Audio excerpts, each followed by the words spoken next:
You exemplify the human desire to understand, to look beneath the surface of things, and to arrive at deeper insights about reality. You prefer the life of the mind, both as a way of understanding the world and as a way of escaping from aspects of reality. You are highly innovative and inventive and love tinkering around, playing with concepts and overturning the accepted ways of doing things. This can produce extremely valuable, practical, and original works and discoveries, or simply entertain you for many hours. You occasionally march to a different drummer, pursuing your interests and curiosity wherever their investigations may take you. You have an extraordinary ability to focus your attention. At your best, you can become visionaries and discoverers, broadly comprehending the world while penetrating it quite profoundly and deeply. You are remarkably open-minded, understanding things precisely and as a whole. You can combine the wisdom and perceptiveness of your mind with heart and courage in ways that truly bring something new and valuable to the world. You are the investigator, the observer, the Enneagram Type 5. Welcome to The Behaviorist with Work Wisdom, where we help you adopt high-performance mindsets, behaviors, communication, and culture. I'm your host, Randy Berridge. Our intention for the Behaviorist Podcast is to share accessible, concrete practices that you can weave into your whole life to begin a shift toward joy and meaningful achievement. We're grateful to have our friends in Enneagram 5s, Therese, Crosby, Toczek, from Temple University, where she's an industrial and systems engineering student, and Jen Beachy, who is an advancement strategy and systems advisor from Hope International. Thanks for joining us. Before we get to the interview, let me tell you a little more about the Enneagram Type 5. The Enneagram is an ancient system that offers insights into the 9 different ways in which people feel, think, and behave. These 9 types are defined by a particular core belief about how the world works. This core belief drives a person's deepest motivations and fears, shaping their perspective and worldview. The Enneagram can help us not only understand ourselves better, but also those around us. The Enneagram Type 5 is known as the investigator or the observer. Name the investigator because more than any other type, 5s want to find out why things are the way they are. They want to understand how the world works. And from their coffee machines to the cosmos, they are always searching, asking questions, delving into things in depth. They do not accept received opinions and doctrines, feeling a strong need to test the truth of most assumptions for themselves. Often, they're the most common introverts in the Enneagram. 5's very much the prototypical person that can live in their head a bit. 5s are alert, insightful, and curious. They are able to concentrate and focus on complex ideas. They're quite independent, innovative, and inventive, prone to preoccupation with their thoughts and ideas and their own musings. They usually cope with difficulties by retreating into their minds where they feel more confident and in control. But 5s cannot retreat indefinitely, and eventually they need stimulation and interaction. And 5s also tend to sometimes be nervous or high-strung when there is no outlet for their creative and mental energy, and it builds up, eventually expressing sometimes in restlessness or hyperactivity. Much of their focus that is usually so dialed in gets scattered. And unhealthy 5s can fear needing strong connections and affections with others, and that will impose upon their own freedoms and independence that they really deeply value. Deep down, all 5s really want to find connections with others, but again, they fear doing so as that may cost them some of the self-reliance that they have attained.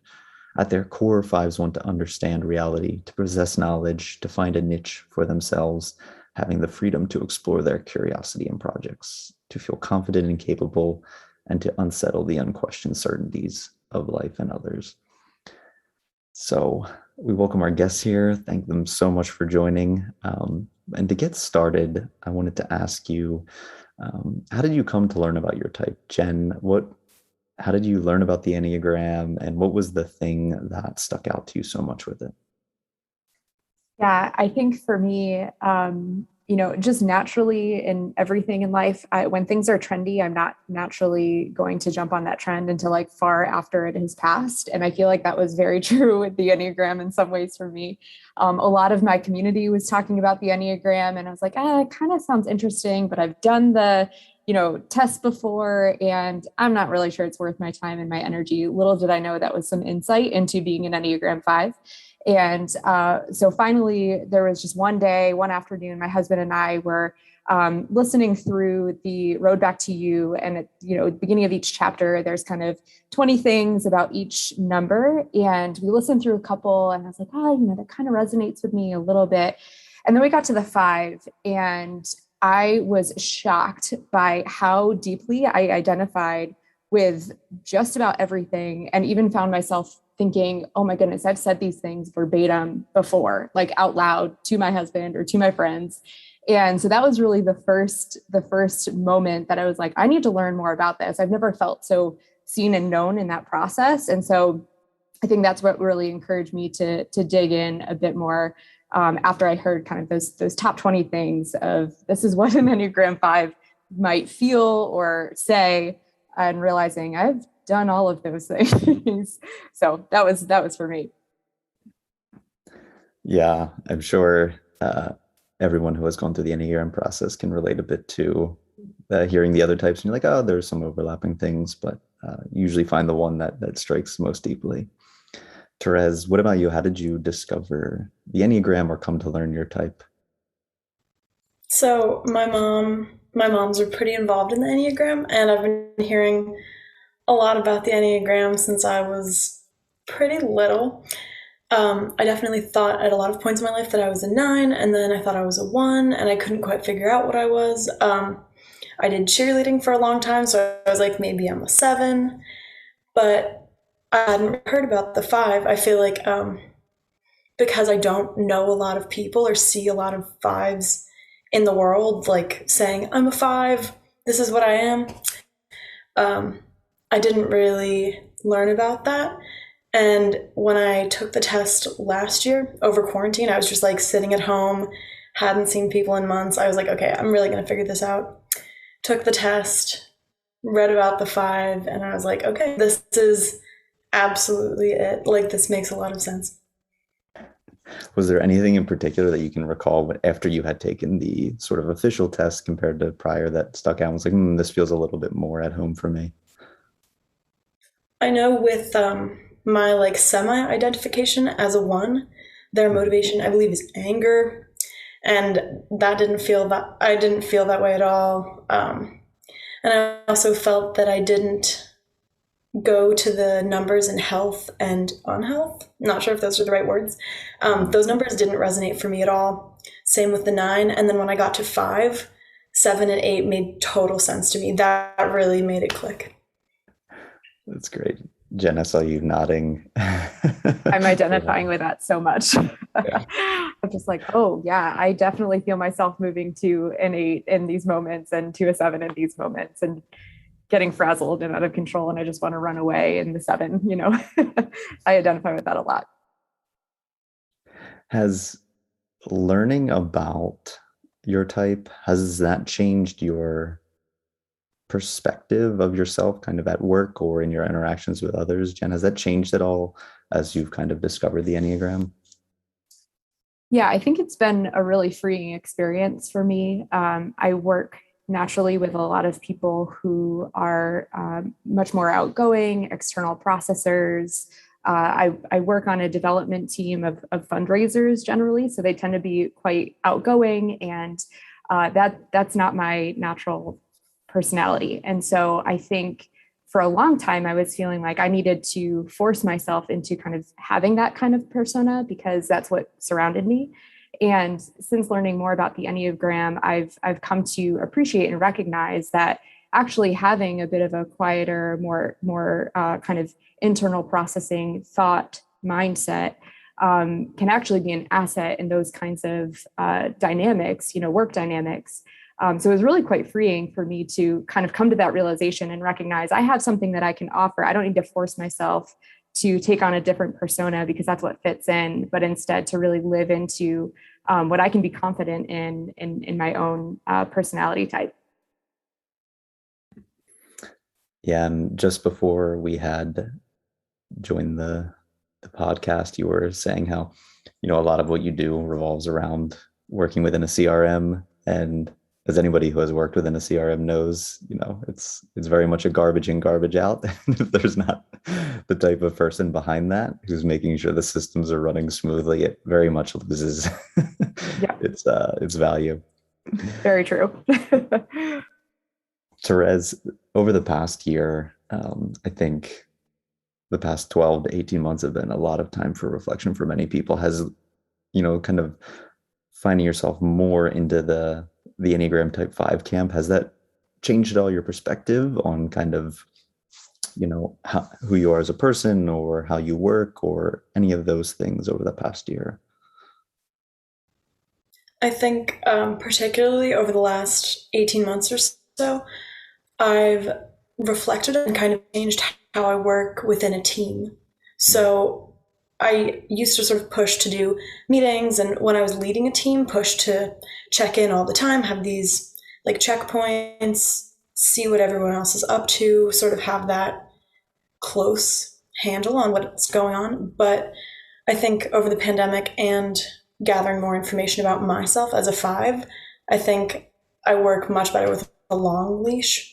Mm-hmm. So just occasional checkpoints, not the bare minimum of working in a team, but if it's going to be a team, it's not going to be constant Zoom meetings. It's not going to be constantly working at the same table. It's bringing different things to the team instead of working on everything, constantly collaborating.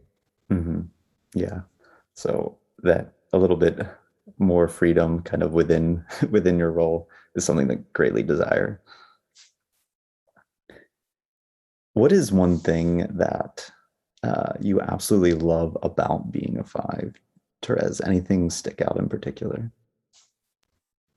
This was something that I feel like I didn't love about myself necessarily until I realized I was a 5, but I think just the ability to focus. So I have tons of lists on my phone in Google Sheets of subway times it takes me to walk places, times it takes me to bike places. So I'm like, oh, like that's a 1.2 away. Like that'll take me 27 minutes. Or like, I know I can leave at like 9:06, be at work in like exactly 9:40. Like the sort of like precision and all of these thoughts. And sometimes like, I feel like I accidentally say these things too loud in like a group, and I'll be like, oh, like that's only like 34 minutes away. And it's like, how do you know that? But now I feel like it's kind of a superpower.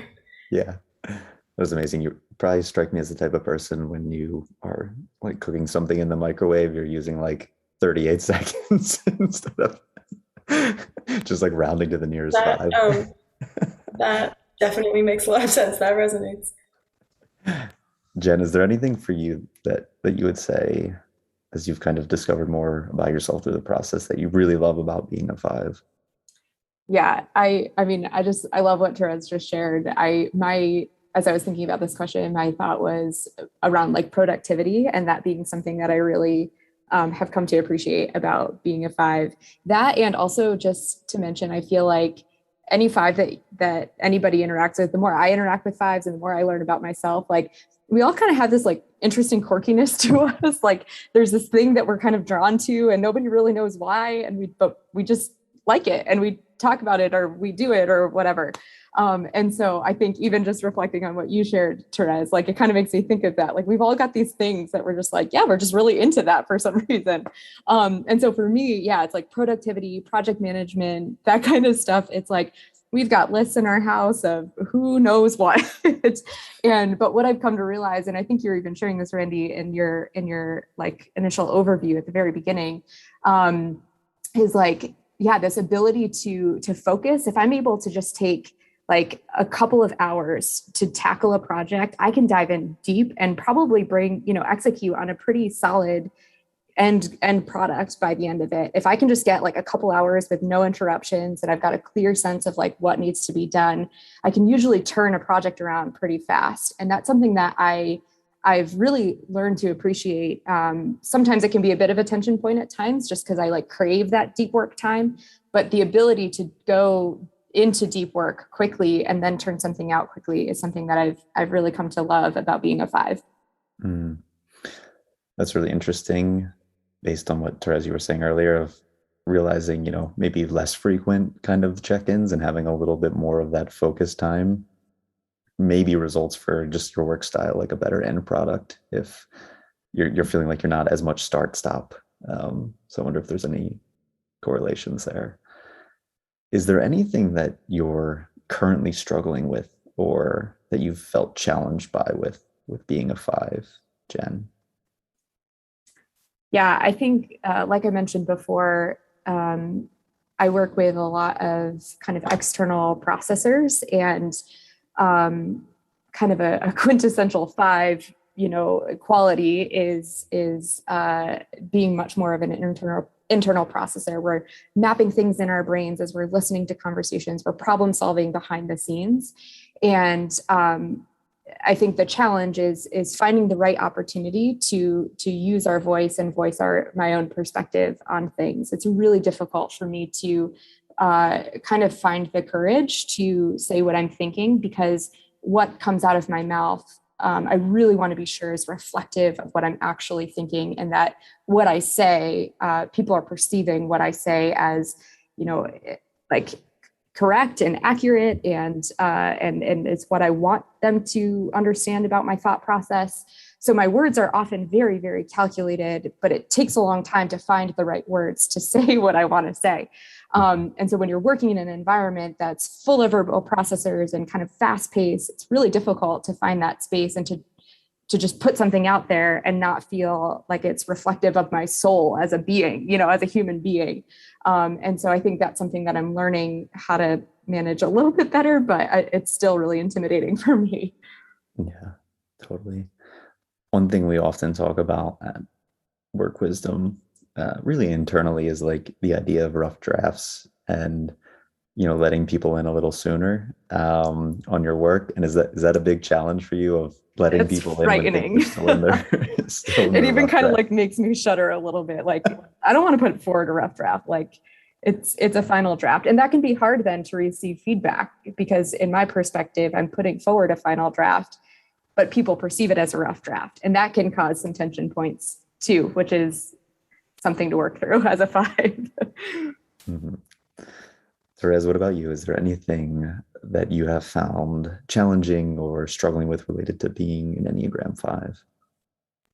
I totally agree with the fact of putting forward what I perceive as my final draft and then someone else editing it. And I'm like, I went over this like 7 times. I did like 3 different iterations, like, and now you want me to go back a step to something else. So I think the point about letting people in on even just my thought process while I'm working on a project sooner would be like, that's a very helpful hint. But I think communication, most likely. I think communicate, I want to get my whole thought process across. And sometimes it doesn't make all that much sense, to be honest. Sometimes it's kind of scattered. And trying to put that into like a nice package for someone to be able to think like, okay, you started here, you got here, you ended there. That's kind of intimidating, to tell someone how I'm thinking and to not necessarily be able to explain why. So I think sort of figuring out how my own thoughts work and then trying to communicate that is fairly difficult. That's great. So for both of you, is Google Drive and having live documents with others, has that become a major stress point in the working world? I keep as many things like in a private setting until it's at its final deliverable as much as I possibly can. Have there been any positive examples for you of having something that's in a rougher state, or bringing others on your team in earlier, or group projects that have worked well for you? Has there been any sort of consistent themes of things you've been able to implement, or is this still actively something you're like, I really need to figure this one out? I think for me, I mean, I don't know if I can think of a specific a specific project example, but so yes, it is still very much a learning process for me. But I think what I am starting to kind of have to tell myself and teach myself in the process is that inviting people into the process earlier, kind of prevents that, like, I thought I was putting my final product forward and having to go back, and the frustration that can be felt in that. It's preventing that. But then also, in my work, like, we're all working toward the same goal. We all want to see excellence in what this final deliverable is. And so inviting the people that I really trust and respect into the process earlier will hopefully help us work toward an even better product than what I might even than what I would be able to do on my own.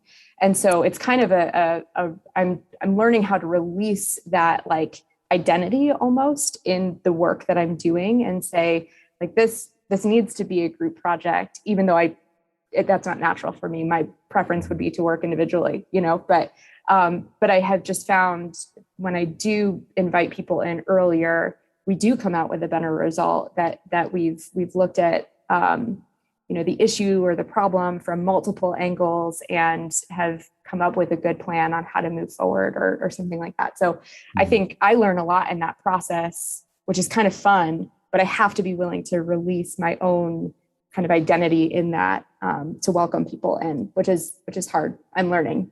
Mm-hmm. Yeah. And I'm sure a tenuous balance where, to at least get the work far enough along, especially if your ideal work state is a little bit more independent than others, that you have some of that focus time to get it to a state where you feel that even other people can start jumping in on it. I'm sure that's a tricky spot to figure out when to flip it over. I'd be interested in hearing around advice that you may have for other fives that may be listening to this. Therese, is there anything you've discovered, kind of over the past year or 18 months about being a five, that you think could be great advice for others? I think I work best with people whose work style I understand. So I think it's at the beginning of a group project or a team building exercise or anything, it's really important. Like, those introductions are really important, and telling a little about myself and really listening to what other people say about their work style and their preferences. That's very helpful to me, because then I can sort of see how we fit as a team and see what people will bring to the table going forward. So I think, as painful as it is for fives, like, a really deep introduction is very helpful.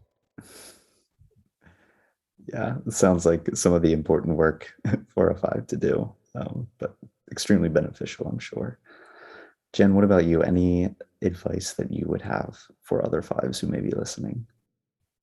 Yeah, I think that it may be kind of in a similar sense of just kind of understanding other people. Something that I have really appreciated over the last, couple of years that I've known about the Enneagram has been trying to surround myself with people who I love and trust, that can kind of help me figure out how to, like, navigate through the world, which sounds maybe a little bit interesting, but social interactions aren't always, like, the easiest for fives, or we just can kind of get a little tunnel vision on, like, the thing that we're focused on, and it's hard to see, like, what's surrounding us sometimes. And I think that, again, like, we've talked about this already a little bit, but, like, our natural tendency can be to retreat inward and to not invite people to come around us. And I've just really appreciated time and space with friends, people that I love and trust, who can kind of call me out when I'm too tunnel visioned, or if I've, like, ghosted all of my friends, that they're willing to, like, say, hey, you're ghosting me right now, and what's going on? And I don't even realize it.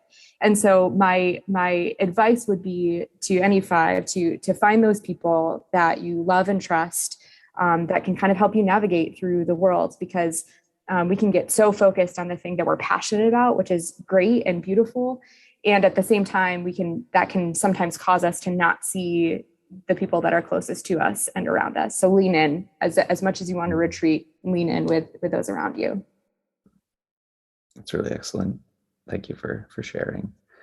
We spoke a bit about the relationship a 7 and an 8 has with a 5, and a 7 is where a 5 goes in stress, and an 8 is where a 5 goes in health. And I'd be interested to know what does that look like for you? How do you think about, sometimes showing up as an 8, which is the challenger on the Enneagram? Jen, any thoughts to, what a state of health looks like for you on the Enneagram? Yeah, I think that because 5s are so detail-oriented, research-based, when we come to a conclusion, we really believe in what we've come to. I think when we are in that healthy state and kind of tapping into those kind of top elements of an 8, we can be really motivated and passionate about the thing that we're representing or talking about. A lot of the people that I love in my life are 8s. For some reason, I'm kind of just drawn to 8s anyway. And so it's kind of interesting to see in those moments of health, kind of matching their energy and passion toward a cause, towards something that really matters. And I think, as a 5, when I'm in that healthy space, I then also have kind of the research and the thought process behind that a cause or that thing that I'm passionate about in that moment. So I can often, I find even within my own self, my energy goes up and my voice is more animated and my body is more animated when I'm talking about that thing. And so that's just that's not always the case, but when I'm in those healthy spaces, I can feel much more confident in the thing that I'm representing. It's like, really more fully bringing, all those ideas and your thoughts more out into the world with confidence. That's excellent. Therese, any thoughts on what taking on more of the 8 looks like for you? I agree. Especially Jen, when you said confidence, I totally felt that. Like when I have, to my extent, like fully researched something, fully understand something, it's like that, this is what we're doing, guys, and sort of taking charge. And if someone brings something else to the table, I think even though 8s are the challengers, I feel like I want to listen to that as well and like still have 5 energy of gathering more information. As a healthy 5, I feel like 8 definitely resonates just with confidence. Yeah, it's a big one. As 5s are typically known as the investigator or the observer, is there anything currently right now, could be professionally or personally, that you're investigating, something that you're just curious about and diving a little into? Jen, you spoke of, it can sometimes be, quirky and kind of what a 5 may latch onto. Is there anything for either of you that you're currently interested in diving into? This probably has some career significance or something with engineering, but I have just been in like a 2-week-long Wikipedia hole of city planning and just learning everything about city planning. And like the other day, my friends were saying they're going to Richmond, and I was like, oh, that's the 100th top city in the United States by population, and like all these different facts, and talking about how Texas's zoning laws are totally different than the East Coast. Like I have just been obsessed with it recently, and I'm not sure where it's coming from, but I'm really into it. Oh, that's amazing. Jen, what about you? I love that so much. Just like the rabbit hole of like, oh, this is fascinating. I'm just going to follow it and see where it goes. I love that. I think for me, so something that I've wrestled with a little bit as a 5 is like my investigation is often like medium level. Like I don't always find myself like deep down into a hole. And so I've had to wrestle with that a little bit. So I never really feel like I'm an expert in anything. So these questions can sometimes be a little bit difficult for me because I'm like, well, I feel like I just find things curious and I'm wanting to learn about it. I don't know. So as I was reflecting on this question, I think maybe like a broad answer as I kind of look at those things that I've just kind of randomly researched, I think a common theme is kind of human behavior is something that is really fascinating to me. Probably because I often feel really awkward in social situations. So I figure if I can gather as much like data and understanding of how people operate, maybe I'll know how to interact better. Like, I think that's how it translates in my mind. So one of the things specifically that I've really been getting a bit deeper into, I have a 4-year-old son and he's super fun. But, he's in this like toddler stage where emotions and perspective of the world is difficult for me to understand sometimes. And so I've been doing a lot of research around like child development and like emotional intelligence in children and how to bring that up well. And so I think that's a space I'm following all kinds of Instagram accounts and doing all kinds of research and just like learning about it so that hopefully I can raise an emotionally intelligent child. But that's one space that I find myself getting into a lot. Yeah, you say that you feel you probably go to a medium level, but I'm sure compared to to other people, you're going at a much deeper level. That might be true. That might be true. Yeah. I think maybe everyone needs like a type 5 for trivia nights. You probably have the best assortment of random facts. Moving forward, is there anything you hope to further understand about, yourself or, kind of your own growth through the Enneagram? Therese, any thoughts to kind of what improving upon, what you've learned thus far looks like for you? I don't know a ton about the Enneagram Type 5, but I'd like to build upon what I have learned, and like the 7 and the 8 identities as well. Well, like lesser so the 7. But I think I feel very comfortable in that 5 space and just learning how to be a better 5 and almost more out of my 5-ness. Because like those quirks or like strange things or things I'm like, okay, nobody else is doing this or everybody else is doing something else. I think growing into a confident 5, knowing that it's okay to do different things is, that's a way I'd like to grow. Yeah, all about knowing those strengths and how we can leverage them a little more. Jen, what are your thoughts? Yeah, I think kind of similarly, learning how to live within the best elements of a 5. So whether it's like that productivity or deep thought process space and being able to remain confident that that's okay in a workplace. And at the same time, be willing to push myself to understand others' motivations and meet them in those motivations as well. So finding that balance of like, how do I live into my number well, and the best parts of it that make it unique and special and an asset to a team, and yet also not let that be a limitation. So I think that's something that I constantly am stretched by and want to continue to grow in, is finding that balance in the midst of a team environment. That's great. And a perfect spot really to kind of land this discussion.